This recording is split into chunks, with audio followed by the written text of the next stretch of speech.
Hello friends, welcome to the success Kendra. Friends देखिए, आज इस वीडियो में हम लोग बिहार दरोगा की जो नई वैकेंसी वर्ष 2023 में आने वाली है, साथ ही साथ बिहार मद्य निषेध में जो दरोगा की वैकेंसी आई हुई है 2023 में, उसके लिए हम लोग आज एडुटेरिया का जो ऑफलाइन टेस्ट सीरीज है उसको कवर करेंगे। फ्रेंड्स यहाँ पर आप देख सकते हैं एडुटेरिया बिहार दरोगा SI prelims 2023 test series offline, और यह टेस्ट नंबर 1 है। मैंने इसका कट ऑफ 75 निर्धारित किया है और इसमें टोटल 100 प्रश्न हैं, जैसे कि बिहार दरोगा में प्रश्न पूछे जाते हैं। फ्रेंड्स, बिहार दरोगा की तैयारी हमारे चैनल के माध्यम से काफ़ी अच्छे तरीके से कराई जाती है। तो अगर आप चैनल पर पहली बार विजिट कर रहे हैं तो चैनल को सब्सक्राइब कर लीजिए, और जो बेल आइकन है, घंटी का निशान है, उसको ज़रूर दबा लीजिएगा, ताकि जब भी कोई इंपॉर्टेंट वीडियो बिहार दरोगा से संबंधित अपलोड किया जाए तो उसका नोटिफिकेशन सबसे पहले आपके पास पहुंच जाए। तो चलिए फ्रेंड्स, बिना देरी किए हुए सेशन आज की स्टार्ट करते हैं। पहले प्लीज़ वीडियो को लाइक कर दीजिएगा और इसको एक ग्रुप में ज़रूर शेयर कर दीजिएगा। जब सेशन समाप्त होगा तब किसी भी ग्रुप में, टेलीग्राम, फेसबुक, व्हाट्सएप, जहाँ कहीं भी आप हैं वहाँ पर इसको ज़रूर शेयर कर दीजिए। तो फ्रेंड्स, जैसे मैंने आपको बताया कि इस वीडियो में हम लोग बिहार दरोगा की जो नई वैकेंसी वर्ष 2023 में आने वाली है, साथ ही साथ बिहार मद्य निषेध में जो दरोगा की वैकेंसी आई हुई है 2023 में, उसके लिए एडुटेरिया का ये ऑफलाइन टेस्ट सीरीज है। यहाँ पर आप देख सकते हैं टेस्ट नंबर 1 है। तो चलिए शुरू करते हैं। पहले प्लीज़ वीडियो को लाइक कर दीजिएगा। पहला प्रश्न पढ़ेंगे कि निम्नलिखित में से किस शासक ने महामल्ल की उपाधि धारण की थी। अगर आपको आंसर पता है तो आप आंसर कमेंट में देकर के बताते चलेंगे। और फ्रेंड्स, इस टेस्ट को पूरा लगाइए, बहुत ही शानदार यह टेस्ट सीरीज है। वीडियो के लास्ट में आप सभी लोग अपना अपना स्कोर जरूर कमेंट करके बताइएगा, ताकि पता चले कि आप लोगों की तैयारी कैसी है। देखिए, राइट आंसर जो हो जाएगा ये आपका नरसिंह वर्मन प्रथम हो जाएगा। नरसिंह वर्मन प्रथम ने महामल्ल की उपाधि धारण किया था। नरसिंह वर्मन प्रथम जो था यह पल्लव वंश का शासक था। इसने वातापी कोंड की भी उपाधि धारण की थी। वातापी कोंड की भी उपाधि इसी ने धारण किया था, और इसने महाबलीपुरम के रथ मंदिरों का निर्माण करवाया था। तो ये सभी पॉइंट्स आप जरूर ध्यान रखेंगे। चलिए, अगला प्रश्न है कि मंदिर बनाने की कला का विकास सर्वप्रथम किस काल में हुआ था। तो फ्रेंड्स, मंदिर बनाने की कला का विकास जो है यह सर्वप्रथम गुप्त काल में हुआ था। गुप्त काल, option number C correct answer हो जाएगा। सांस्कृतिक उपलब्धियों के कारण गुप्त काल को भारतीय इतिहास का स्वर्ण युग भी कहा जाता है। इसको भी आप जरूर ध्यान रखेंगे। गुप्त वंश की स्थापना किसने किया था? तो श्रीगुप्त ने किया था। नेक्स्ट क्वेश्चन है क्वेश्चन नंबर 3, और एडुटेरिया का जो नया प्रैक्टिस बुक आया हुआ है उसका सभी सेट्स मैंने आपको कवर करवा दिया है। साथ ही साथ देखिए, उसमें जितने भी प्रश्न सब्जेक्ट वाइज दिए गए हैं, जैसे हिस्ट्री का जो प्रश्न दिया गया है उसको मैंने एक वीडियो में कल कवर करवाया हुआ था। इसी प्रकार से पॉलिटी भी मैं करवा दूंगा, ज्योग्राफी भी करवा दूंगा, साइंस भी करवा दूंगा, और करंट अफेयर्स भी करवा दूंगा। आप लोग सपोर्ट करिए, वीडियो को लाइक करिए और ज़्यादा से ज़्यादा शेयर करिए, ताकि ज़्यादा से ज़्यादा लोगों के पास वीडियो पहुँचे। चलिए, तीसरा प्रश्न है कि यूनानी शासक मिनांडर को पराजित किसने किया था। तो इंडो यूनानी शासक मिनांडर को पराजित किया था पुष्यमित्र शुंग ने। Option number A right answer हो जाएगा। पुष्यमित्र शुंग शुंग वंश का संस्थापक था। शुंग वंश की राजधानी जो थी ये विदिशा थी। ये आप जरूर याद रखेंगे, पूछा जाता है, ठीक है। शुंग वंश की राजधानी विदिशा थी। और भरहुत स्तूप का निर्माण जो है यह पुष्यमित्र शुंग ने करवाया था, ठीक है फ्रेंड्स। इसको जरूर आप याद रखेंगे। चलिए, नेक्स्ट क्वेश्चन कर लेंगे कि चंद्रगुप्त मौर्य मगध की राजगद्दी पर कब बैठा था। तो चंद्रगुप्त मौर्य जो है मगध की राजगद्दी पर 322 ईसा पूर्व में बैठा था। चंद्रगुप्त मौर्य जो था यह मौर्य वंश का संस्थापक था, ठीक है। यह जैन धर्म का अनुयायी था और इसने सेल्यूकस निकेटर को पराजित किया था। मेगास्तीनिद इसी के दरबार में आया था। ये सभी पॉइंट्स आप निश्चित रूप से ध्यान रखेंगे। चलिए, उसके बाद देखिएगा कि किस वेद में परीक्षित को कुरुओं का राजा कहा गया है। परीक्षित को कुरुओं का राजा जो है यह किस वेद में कहा गया है? तो यह कहा गया अथर्व वेद में। और अथर्व वेद में ही सभा और समिति को प्रजापति की दो पुत्रियां कहा गया है। इसको भी आप जरूर ध्यान रखेंगे।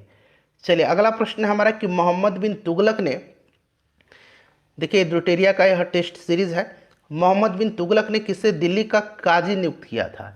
तो दिल्ली का काजी जो है यह नियुक्त किया था इब्न बतूता को। इब्न बतूता जो था यह मोरक्को का यात्री था। यह 1333 ईस्वी में दिल्ली आया था। किसके समय में? तो मोहम्मद बिन तुगलक के समय में। इसकी प्रसिद्ध पुस्तक रेहला है, इसको आप जरूर ध्यान रखेंगे।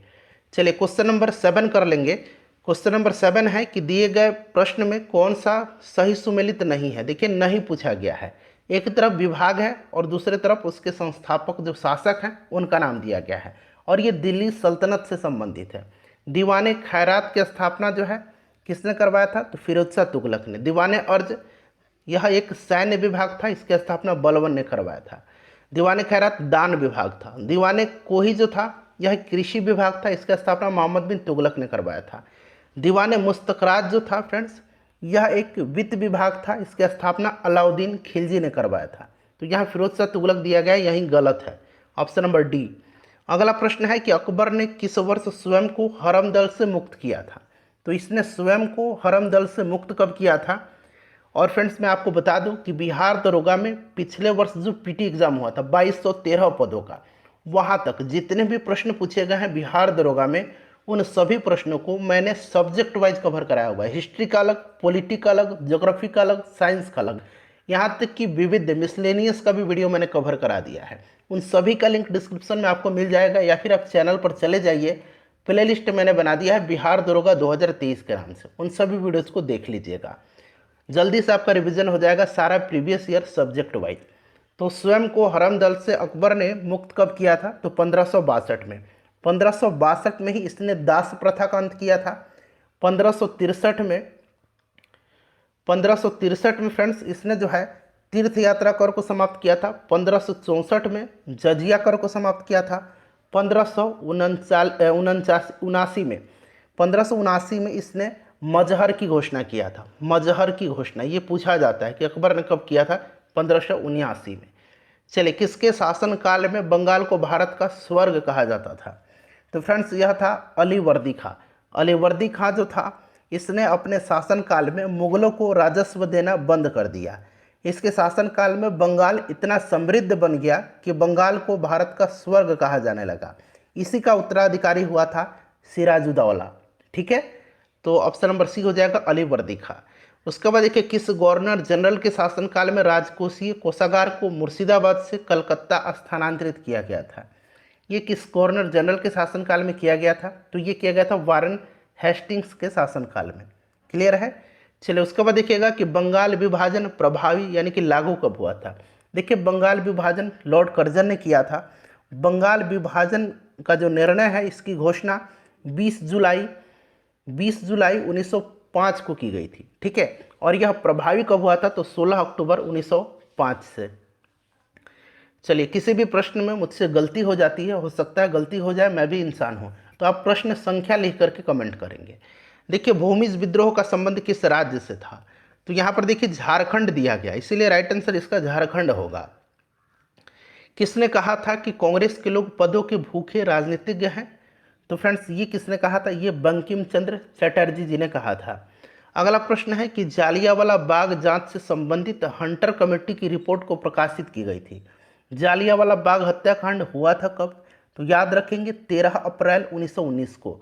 13 अप्रैल 1919 को। ठीक है फ्रेंड्स, जालियांवाला बाग से संबंधित हंटर कमेटी की रिपोर्ट जो है यह प्रकाशित 1920 में किया गया था। और देखिए ध्यान दीजिएगा लॉर्ड हंटर की अध्यक्षता में इस कमेटी का गठन किया गया था। ठीक है, चलिए उसके बाद देखिएगा कि भारतीय विद्रोह के कारण पुस्तक के लेखक कौन है? The causes of the Indian revolt ये बुक है, यह लिखा है सर सैयद अहमद खान ने। नेक्स्ट क्वेश्चन है कि अलकनंदा और पिंडार नदी का संगम स्थल कहलाता है। अलकनंदा और पिंडार नदी का संगम स्थल जो है ये कर्णप्रयाग कहलाता है। ठीक है फ्रेंड्स, अलकनंदा और धौली गंगा का जो संगम स्थल है ये विष्णु प्रयाग कहलाता है। अलकनंदा और धौली गंगा का। अलकनंदा और मंदाकिनी का जो संगम है ये रुद्रप्रयाग कहलाता है। चलिए उसके बाद देखिए किस प्रकार की मिट्टी में कार्बनिक पदार्थ की बहुलता होती है? तो कार्बनिक पदार्थ की बहुलता जो है ये काली मिट्टी में होती है। काली मिट्टी को रेगुर मिट्टी कहा जाता है। कपास की खेती के लिए, कपास की खेती के लिए सबसे उपयुक्त मिट्टी होती है। ठीक है, चलिए उसके बाद देखिएगा कि दक्षिण अंडमान एवं लघु अंडमान को जोड़ती है। तो फ्रेंड्स यह डुंकन पास जोड़ती है। ठीक है, दक्षिण अंडमान और लघु अंडमान को। वहीं अगर हम बात करें पाक स्ट्रेट जो है यह तमिलनाडु और श्रीलंका के मध्य है, यानी कि भारत और श्रीलंका के मध्य में। कोको स्टेट जो है यह म्यांमार और उत्तरी अंडमान के मध्य है। 10 डिग्री चैनल जो है यह छोटा अंडमान और कार निकोबार के मध्य में है। नेक्स्ट क्वेश्चन है कि नंदा देवी एवं नंगा पर्वत किस हिमालय के भाग हैं? तो फ्रेंड्स यह हिमालय का भाग है बृहत हिमालय, हिमाद्री का भाग है। ठीक है, इसी हिमाद्री के भाग में एवरेस्ट पर्वत आता है, इसी का भाग है एवरेस्ट पर्वत। कंचनजंगा भी इसी का भाग है। अगला प्रश्न है कि म्यांमार के साथ कितने भारतीय राज्यों को जो है सीमा लगती है? फ्रेंड्स मैं आपका 1 मिनट भी समय बर्बाद नहीं करूंगा। हमारे चैनल पर सिर्फ पढ़ाई पढ़ाई और पढ़ाई ही होती है। जो लोग बहुत पहले से जुड़े हुए हैं उनको पता है, जो लोग नए आए हुए हैं आपका स्वागत है। आप भी जुड़िए और अच्छे तरीके से बिहार दरोगा, बिहार पुलिस, बीपीएससी, जितने भी बिहार में एग्जाम्स होते हैं उनकी तैयारी करिए। देखिए म्यांमार के साथ जो है भारत के कितने राज्य? तो ये 4 राज्य हैं। कौन कौन से हैं? तो अरुणाचल प्रदेश है, मिजोरम है, नागालैंड है और मणिपुर है। अरुणाचल प्रदेश, मिजोरम, नागालैंड और मणिपुर। काराकोरम रेगिस्तान स्थित है। काराकोरम रेगिस्तान जो है यह स्थित कहाँ पर है? तो फ्रेंड्स यह तुर्कमेनिस्तान में है। तुर्कमेनिस्तान राइट आंसर हो जाएगा। निम्नलिखित में से कौन सा झील रूस में स्थित नहीं है? इसमें से रूस में जो स्थित झील नहीं है वह पूछा गया है। देखिए फ्रेंड्स इसमें से जो है ओनेगा, लाडोगा और बैकाल ये रूस में है। विनिपेग जो है यह रूस में नहीं है। विनिपेग कहाँ पर है? तो विनिपेग जो है फ्रेंड्स यह कनाडा में है। चलो उसके बाद देखिए दिए गए विकल्पों में से कौन सा देश भू आवेशित देश नहीं है, यानी कि लैंड लॉक्ड कंट्री नहीं है? तो इसमें से जो है फ्रेंड्स पलाऊ जो है यह लैंड लॉक्ड कंट्री नहीं है। बाकी देखिए अंडोरा, माल्डोवा, मलावी ये सभी जो है लैंड लॉक्ड कंट्री हैं। ठीक है, चलिए उसके बाद देखिएगा कि पंबा सिंचाई परियोजना यह किस राज्य में स्थित है? तो फ्रेंड्स पंबा सिंचाई परियोजना जो है यह केरल में है। कहाँ पर है? केरल में है। उसके बाद देखिए बिहार के किस क्षेत्र में सबसे अधिक गन्ना का उत्पादन होता है? यहाँ क्षेत्र पूछा गया है। तो बिहार के उत्तर पश्चिमी क्षेत्र में सबसे ज़्यादा जो है गन्ना का उत्पादन होता है। पश्चिमी चंपारण, पूर्वी चंपारण, मुजफ्फरपुर इन सब एरिया में सबसे ज़्यादा जो है गन्ना का उत्पादन होता है। रेखी समिति का संबंध किस कर से है, किस टैक्स से है? तो यह संबंधित जो है अप्रत्यक्ष कर में सुधार से है। अप्रत्यक्ष कर हो जाएगा रेखी समिति। ठीक है, उसके बाद देखिए भारत सरकार की कौन सी योजना या परियोजना वर्ष 2015 में शुरू नहीं किया गया था? देखिए यहाँ शुरू पूछा गया, स्टार्ट नहीं किया गया था। तो स्टार्ट जो है 2015 में प्रधानमंत्री कौशल विकास योजना शुरू किया गया था, सागरमाला परियोजना किया गया था, सुकन्या समृद्धि योजना 2015 में शुरू किया गया था। भारतमाला प्रोजेक्ट जो है यह 2015 में इसको स्थापित कर दिया गया था, लेकिन यह शुरू हुआ था, शुरू पूछा गया दरअसल तो 2017 से लेकर के 2022 तक जो है इसको क्रियान्वित किया गया है।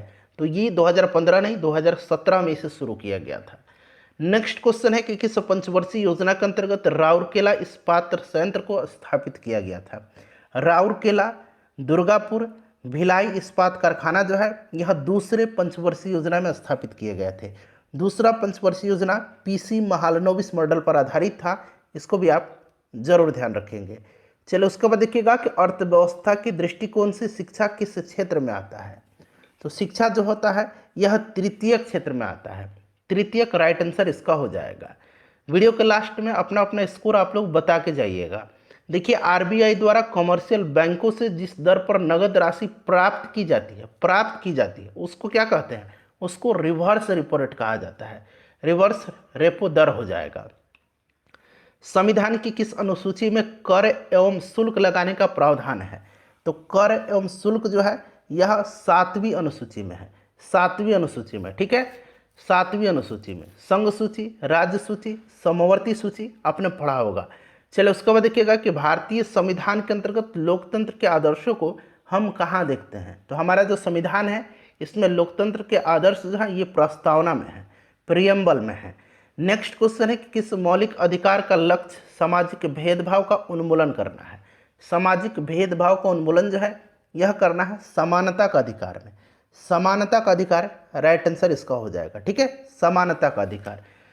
चलिए उसके बाद नेक्स्ट क्वेश्चन है हमारा कि किस संरक्षण के तहत किस संशोधन के तहत, संविधान संशोधन के तहत, कॉन्स्टिट्यूशनल अमेंडमेंट के तहत राष्ट्रपति को कोई भी मामला मंत्रिपरिषद द्वारा पुनर्विचार किए जाने के लिए वापस भेजने का अधिकार प्रदत्त की गई है।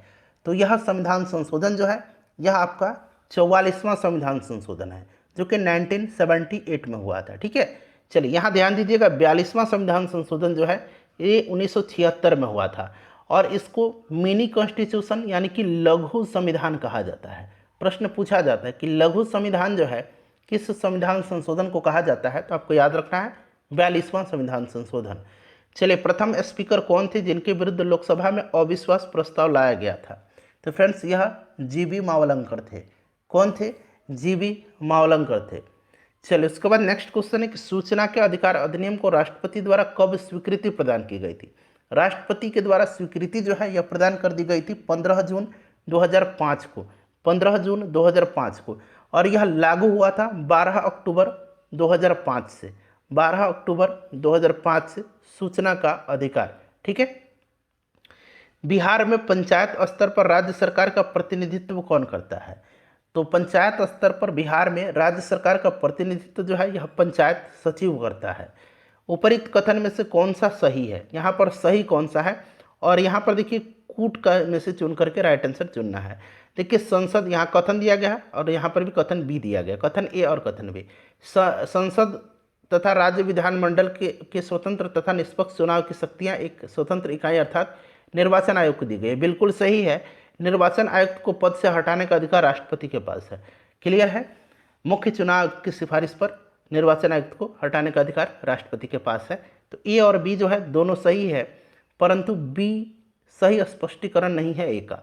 ठीक है, तो option number B right answer हो जाएगा। उसके बाद देखिएगा कि हिंदी को राजभाषा के रूप में कब मान्यता दी गई थी? हिंदी को राजभाषा के रूप में मान्यता 14 सितंबर 1949 को दी गई थी। इसीलिए 14 सितंबर के दिन प्रत्येक वर्ष हिंदी दिवस मनाया जाता है। ठीक है, ऑप्शन नंबर बी हो जाएगा। पंचायती राज किस सूची का विषय है? तो पंचायती राज जो है यह राज्य सूची का विषय है। ठीक है, चलिए उसके बाद देखिएगा कि हरित गृह प्रभाव का अर्थ क्या है? तो इसका जो अर्थ है वो आपका वायुमंडल में ग्रीन हाउस गैसों के घनीकरण के कारण वायुमंडल में तापमान का बढ़ना। Option number A right answer इसका हो जाएगा। सभी ऑप्शंस को ध्यान से पढ़ेंगे, बहुत ही आसानी से आप इस आंसर पर सही टिक लगा देंगे। चलिए उसके बाद देखिएगा कि निम्नलिखित में से कौन सी एक गैस पृथ्वी पर जीवन के लिए हानिकारक भी है और लाभदायक दोनों है? तो हानिकारक और लाभदायक दोनों जो गैस है पृथ्वी पर यह कार्बन डाइऑक्साइड है। ठीक है, चलिए उसके बाद देखिएगा कि कार्टाजेना प्रोटोकॉल का संबंध किससे है? कार्टाजेना प्रोटोकॉल, अब यहाँ पर ध्यान से सुनिएगा। देखिए कार्टाजेना प्रोटोकॉल जो है यह संबंधित किससे है, यह आपसे पूछा गया है। तो यह जैव सुरक्षा समझौता से, और कार्टाजेना प्रोटोकॉल को अपनाया गया था सन 2000 में। ठीक है, और इसको लागू कब किया गया था? तो इसको लागू किया गया था 11 सितंबर 2003 से। ठीक है, तो दोनों याद रखेंगे, अपनाया गया था 2000 में और लागू किया गया था 11 सितंबर 2003 से कार्टाजेना प्रोटोकॉल को, और यह संबंधित है जैव सुरक्षा से। भारत में जो मैनग्रोव वनस्पति हैं सर्वाधिक कहाँ पाई जाती हैं? तो मैनग्रोव वनस्पतियाँ सर्वाधिक पाई जाती हैं सुंदरवन में। ठीक है, चलिए उसके बाद देखिएगा कि वन्यजीव संरक्षण अधिनियम किस वर्ष पारित किया गया? वन्यजीव संरक्षण अधिनियम को पारित किया गया था 1972 में। ठीक है, पर्यावरण संरक्षण अधिनियम को पारित किया गया था 1986 में। प्रोजेक्ट टाइगर की शुरुआत 1973 में की गई थी। उसके बाद देखिए निम्नलिखित में से कौन सी पुस्तक रविन्द्रनाथ टैगोर द्वारा नहीं लिखा गया है? तो इसमें से देखिए फ्रेंड्स विसर्जन, उसके बाद देखिए द कोर्ट डांसर गार्डनर, ये रविन्द्रनाथ टैगोर की पुस्तक है। नेचर की ओर जो है ये रविन्द्रनाथ टैगोर की पुस्तक नहीं है, इसको लिखा है मोरारजी देसाई जी ने। अगला प्रश्न है कि राष्ट्रपिता महात्मा गांधी को किस वर्ष पहली बार नोबेल पुरस्कार के लिए नॉमिनेट यानी कि नामित किया गया था? महात्मा गांधी को टोटल 5 बार जो है नोबेल पुरस्कार के लिए नॉमिनेट किया गया था और इनको एक बार भी नोबेल पुरस्कार नहीं दिया गया था। और पहली बार यहाँ पूछा गया तो 1937 में किया गया था। देखिए 1937 में किया गया, फिर 1938 में किया गया, फिर 1939 में किया गया था, 3 साल लगातार। उसके बाद 1947 में किया गया और 1948 में भी किया गया था। चलिए अगला प्रश्न है कि संयुक्त राष्ट्र औद्योगिक विकास संगठन UNIDO यानी कि United Nations Industrial Development Organisations, ठीक है, United Nations Industrial Development Organisation का मुख्यालय कहाँ पर है?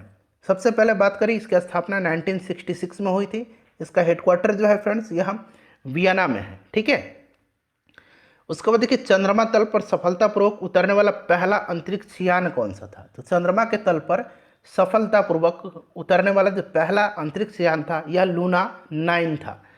किस राज्य में प्रसिद्ध रत्नागिरी मठ है। रत्नागिरी मठ जो है फ्रेंड्स यह प्राचीन काल में एक महाविहार मठ था और यह ओडिशा राज्य में है।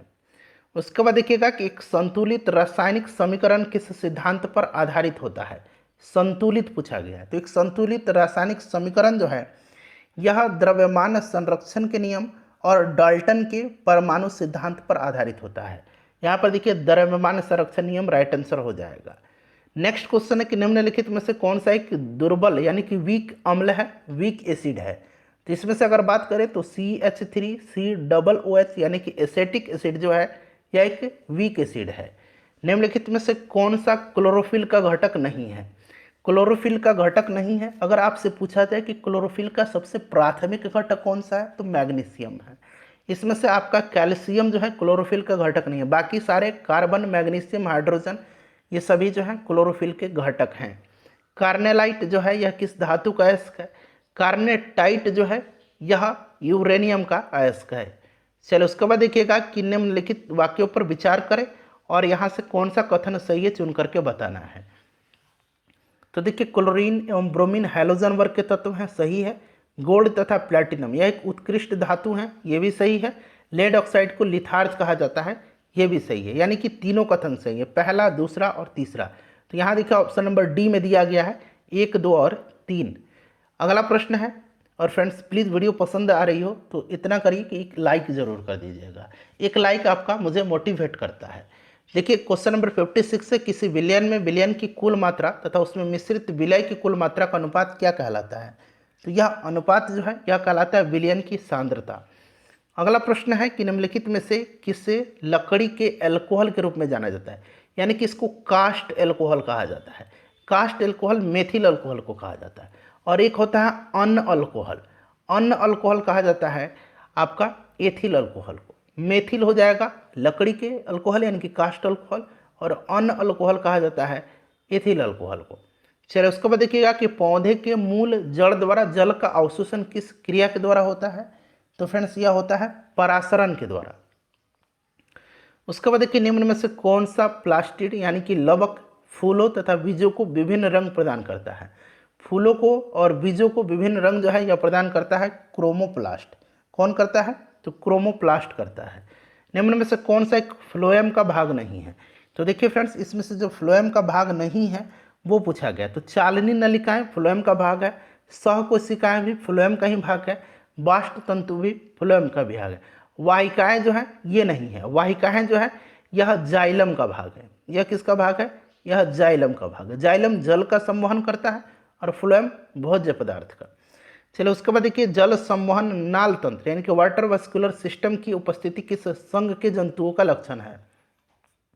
तो ये लक्षण है किसके, इकाइनोडर्मेटा। इकाइनोडर्मेटा राइट आंसर हो जाएगा। रक्त का थक्का बनने में मदद करते हैं, तो ये कौन करता है तो फ्रेंड्स यह थ्रोम्बोसाइट करता है। इंपॉर्टेंट है, इसको जरूर ध्यान रखेंगे आप लोग। चलिए देखिए कौन सा रोग जो है संक्रामक रोग का उदाहरण है। संक्रामक रोग का उदाहरण इसमें से जो है मलेरिया है। मलेरिया किससे होता है तो यह प्रोटोजोआ से होता है, परजीवी से होता है। ठीक है, चलिए उसके बाद नेक्स्ट क्वेश्चन है कि भैंसों की उत्तम नस्ल मेहसाना और सुरती किस क्षेत्र में पाई जाती हैं। तो फ्रेंड्स मेहसाना और सुरती जो है यह गुजरात में पाई जाती हैं। निम्नलिखित में से पौधे की वृद्धि को नियंत्रित करने वाला हार्मोन कौन सा है। यहाँ पर जितने भी हार्मोन आपको दिख रहे हैं ये सभी के सभी पादप हार्मोन है, यानी कि पौधे के हार्मोन है। ठीक है, साइटोकाइनिन देखिए कोशिका विभाजन में सहायक होता है। फ्लोरोजिन्स जो है यह फूलों के खिलाने में सहायक होता है। और एक एथिलीन होता है, एकमात्र गैसीय पादप हार्मोन है, यह फलों के पकाने में सहायक होता है। ठीक है, ऑक्सिन राइट आंसर इसका हो जाएगा, यह पौधे की वृद्धि को नियंत्रित करता है। पृथ्वी के ध्रुव पर जी का मान क्या होता है। तो देखिए जी जो होता है इसका मान जो होता है 9.8 मीटर पर सेकंड स्क्वायर होता है, और ध्रुव पर इसका मान सबसे अधिक होता है। और इक्वेटर पर यानी कि इक्वेटर पर बात करें विषुवत रेखा पर तो फ्रेंड्स यह सबसे कम होता है, ध्रुव पर सर्वाधिक होता है। पृथ्वी की तल से ऊपर या नीचे जाने पर जी का मान घटता है। फोटोन कण की खोज जो है किसके द्वारा की गई थी? फोटोन कण की खोज जो है ये आइंस्टीन ने किया था, ठीक है। चलो उसके बाद देखिएगा कि जब ध्वनि एक माध्यम से दूसरे माध्यम में जाती है तो क्या अपरिवर्तित रहता है, यानी कि बदलता नहीं है। तो देखिए आवृत्ति कभी नहीं बदलती है। Option number A correct answer हो जाएगा। नाभिकीय रिएक्टर में किसका प्रयोग नियंत्रक छड़ के रूप में किया जाता है? नियंत्रक छड़ के रूप में किया जाता है बोरोन का। ग्रेफाइट और भारी जल का प्रयोग जो है मंदक के रूप में किया जाता है, ठीक है। चलो उसके बाद देखिएगा कि दिए गए विकल्पों में कौन सदिश राशि का उदाहरण नहीं है? सदिश राशि इसमें से आपका हो जाएगा कौन कौन सा? तो बल, द्रव्यमान सदिश राशि है। ये सदिश राशि नहीं पूछा गया तो कार्य हो जाएगा। कार्य एक अदिश राशि है। किस केंद्रीय मंत्रालय द्वारा स्वर धरोहर उत्सव का आयोजन किया गया? तो स्वर धरोहर उत्सव जो है इसका आयोजन किया गया मिनिस्टर ऑफ कल्चर के द्वारा, यानी कि संस्कृति मंत्रालय के द्वारा। वर्ष 2022 के व्यास सम्मान से किसे सम्मानित किया गया, किसे चुना गया है? व्यास सम्मान के लिए चुना गया है ज्ञान चतुर्वेदी को, इनका उपन्यास पागल खाना के लिए। सरस्वती सम्मान अगर पूछेगा तो याद रखेंगे शिव शंकरी को, ये तमिल लेखिका है शिव शंकरी, इन्हीं को सरस्वती सम्मान 2022 से सम्मानित किया गया। और व्यास सम्मान ज्ञान चतुर्वेदी। सुपर कंप्यूटर परम शक्ति को कहाँ स्थापित किया गया? परम शक्ति को आईआईटी खड़गपुर में किया गया है। वर्ल्ड हैप्पीनेस रिपोर्ट 2023 के संबंध में कौन सा कथन जो है सही है? वर्ल्ड हैप्पीनेस रिपोर्ट जारी कौन करता है? तो United Nations sustainable development solutions network के द्वारा जारी किया जाता है। भारत का रैंक इसमें 126वां है। फिनलैंड शीर्ष स्थान पर है। डेनमार्क आइसलैंड क्रमशः दूसरे और तीसरे पायदान पर है, यानी कि सारा का सारा स्टेटमेंट सही है। 1, 2, 3 इसका करेक्ट आंसर हो जाएगा। भारतीय सेना ने किस देश के साथ संयुक्त प्रशिक्षण अभ्यास साइक्लोन 1 का शुभारंभ किया है? पहला अभ्यास है साइक्लोन 1 भारत और किसकी सेना के बीच में? तो मिस्र की सेना के बीच में। इसका आयोजन राजस्थान के जैसलमेर में किया गया था। 17वां प्रवासी भारतीय दिवस का आयोजन किस शहर में किया गया? प्रवासी भारतीय दिवस प्रत्येक वर्ष 9 जनवरी के दिन मनाया जाता है। इंदौर में किया गया था इसका आयोजन। अगला प्रश्न है कि पर्यटन को प्रोत्साहन देने के लिए अंतर्राष्ट्रीय पर्यटन प्रदर्शनी किस देश में आयोजित किया गया? तो फ्रेंड्स यह स्पेन में किया गया था। अगला प्रश्न है कि इंडिया जस्टिस रिपोर्ट 2022 के संदर्भ में कौन सा कथन असत्य है, यानी कि गलत है? बड़े राज्यों में प्रथम स्थान पर कर्नाटक रहा था, बिल्कुल सही है। प्रथम स्थान पर कर्नाटक रहा था और सबसे आखिरी नंबर पर उत्तर प्रदेश रहा है। इस बात को आप जरूर ध्यान रखेंगे। इसमें बिहार का स्थान अंतिम है। भाई जब उत्तर प्रदेश आखिरी है तो बिहार अंतिम नहीं होगा, यही गलत हो जाएगा। बिहार का स्थान जो है 16वां है, ठीक है। 18 राज्यों की सूची में बिहार का स्थान 16वां है, सबसे आखिरी में 18वें पर उत्तर प्रदेश है। इसमें पश्चिम बंगाल का स्थान अंतिम से दूसरा है, यानी कि 17वां स्थान है। छोटे राज्य में सिक्किम श्रेष्ठ स्थान पर है, ये भी सही है। तो यहाँ पर देखिए ये वाला सही है, ये वाला सही है और ये वाला सही है। यहाँ असत्य पूछा गया तो ऑप्शन नंबर बी हो जाएगा, क्योंकि बिहार का स्थान 16वां है। चालू वर्ष 2023 को निम्नलिखित में से किस रूप में मनाया जा रहा है? तो इसको मनाया जा रहा है मोटे अनाजों के लिए अंतर्राष्ट्रीय वर्ष। मोटे अनाजों के लिए अंतर्राष्ट्रीय वर्ष। फोर्ब्स द्वारा जारी 2022 की जो रिपोर्ट थी विश्व की 100 शक्तिशाली महिलाओं में, उसमें भारत की जो वित्त मंत्री हैं निर्मला सीतारमन, उनका स्थान कौन सा है? तो देखिए इसमें भारत की टोटल 6 महिलाओं को शामिल किया गया था और निर्मला सीतारमन जी का स्थान इसमें 36वां है। The magic of the last story, the magic of the last story जो बुक है, इसको लिखा किसने है? तो फ्रेंड्स इसको लिखा है सुधा मूर्ति ने। सुधा मूर्ति की पुस्तक है यह, the magic of the last story. उसके बाद देखिए फीफा विश्व कप 2022 के संबंध में कौन सा कथन असत्य है, यानी कि गलत कथन है? यहाँ पर देखिए गलत कथन, अर्जेंटीना ने दूसरी बार खिताब जीता, यही गलत है। अर्जेंटीना ने तीसरी बार खिताब जीता है, ठीक है, तीसरी बार है, याद रखेंगे। चलिए उसके बाद देखिएगा कि हाल ही में उच्चतम न्यायालय की 5 सदस्यीय संवैधानिक पीठ के एक ऐतिहासिक निर्णय के अनुसार मुख्य चुनाव आयुक्त एवं चुनाव आयुक्तों की नियुक्ति एक समिति की सिफारिश पर राष्ट्रपति के द्वारा किया जाएगा। इस संवैधानिक पीठ की अध्यक्षता किस न्यायमूर्ति के द्वारा किया गया था? सभी ऑप्शन को देख लीजिए। तो ये किया था न्यायमूर्ति के.एम. जोसेफ ने, justice KM. Joseph, right answer हो जाएगा। उसके बाद देखिए निम्न में से कौन सा राज्य स्वयं का जलवायु परिवर्तन मिशन शुरू करने वाला देश का पहला राज्य बन गया? पहला है इसीलिए इंपॉर्टेंट है। तो यह राज्य जो है यह तमिलनाडु बन गया है। उसके बाद देखिए हाल ही में न्यूजीलैंड के नए प्रधानमंत्री के रूप में किसे चुना गया? इससे पहले जसिंडा अर्डर्न थी, लेकिन अब न्यूजीलैंड के नए प्रधानमंत्री बन गए हैं क्रिस हिपकिंस, ठीक है। चलिए उसके बाद देखिएगा प्रित्जकर पुरस्कार 2023 किसने जीता है? तो फ्रेंड्स यह पुरस्कार जीता है डेविड एलन चिपरफील्ड ने। ठीक है, चलिए उसके बाद देखिएगा कि भारतीय सेना के किस कैंट में पहला 3D प्रिंटेड घर का उद्घाटन हुआ है? तो फ्रेंड्स ये हुआ है अहमदाबाद में। निम्नलिखित में से कौन सा सही सुमेलित है? एक तरफ यहाँ त्योहार उत्सव दिया गया है, दूसरी तरफ उनसे संबंधित राज्य दिया गया है। इसमें से सही पूछा गया है, तो सही जो है तुरगया उत्सव अरुणाचल प्रदेश। बाकी देखिएगा त्रिशूरपुरम उत्सव ये तमिलनाडु में नहीं मनाया जाता है, यह केरला में मनाया जाता है। खर्ची उत्सव जो है यह त्रिपुरा में मनाया जाता है। परशुराम कुंड महोत्सव जो है ये अरुणाचल प्रदेश में मनाया जाता है। उसके बाद देखिएगा कि भारत सरकार ने कालाजार को पूरी तरह से समाप्त करने का लक्ष्य कब तक रखा है?